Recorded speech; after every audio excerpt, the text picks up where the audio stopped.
Welcome back to Family Planning and Abortion for Medical Students. Today, we will be discussing the public health impact of the legal status of abortion.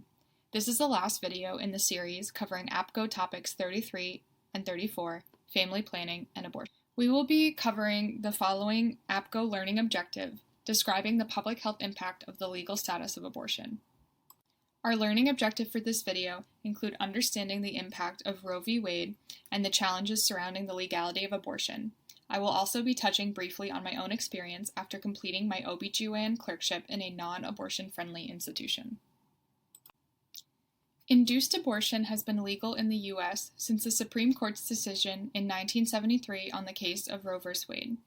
Since that time, various state and federal laws have made attempts to limit access to abortion services through trap laws, waiting periods, insurance restrictions, and more. This, using a report from the Guttmacher Institute compiled in 2003, 30 years after Roe v. Wade was decided.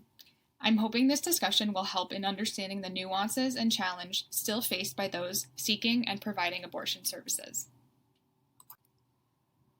Since the Supreme Court decision of Roe v. Wade, the public health and political landscape regarding abortion has changed dramatically.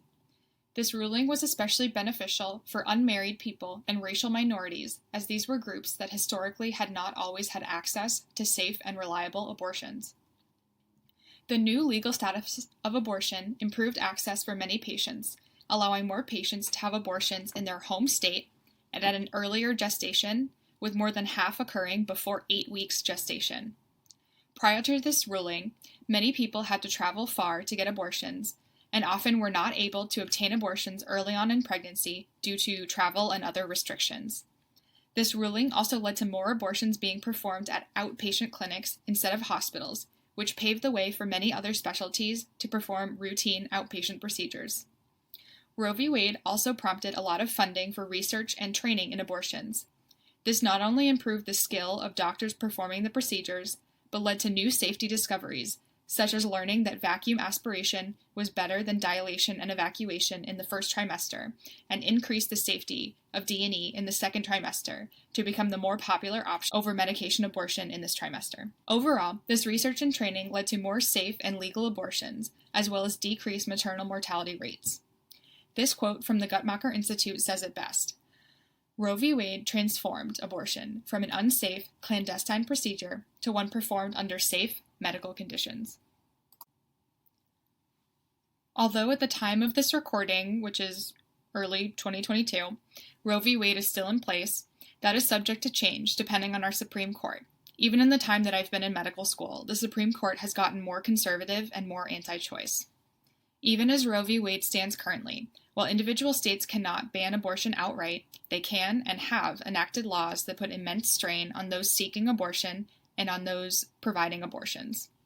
Some of these include things like unnecessary strains on abortion providers and their facilities that have caused some to be shut down, providers to not be able to practice, leading to patients needing to travel far for procedures.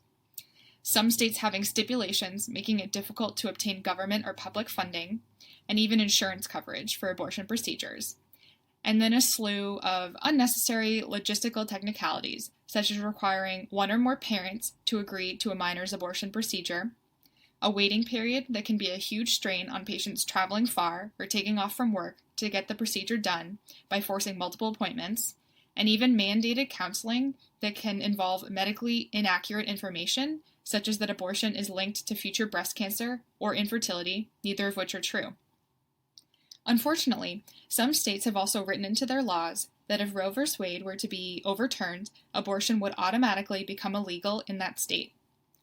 Others have gestational limits at 6 weeks, such as heartbeat laws that are pending, just waiting for Roe v. Wade to be overturned. Other states try to enact dangerous laws in the field of reproductive health, including laws that have absolutely no basis in medicine, a prime example being Ohio's attempt in trying to order physicians to re-implant ectopic pregnancies or face what has been termed as abortion murder charges that could be punishable by death. So, not great.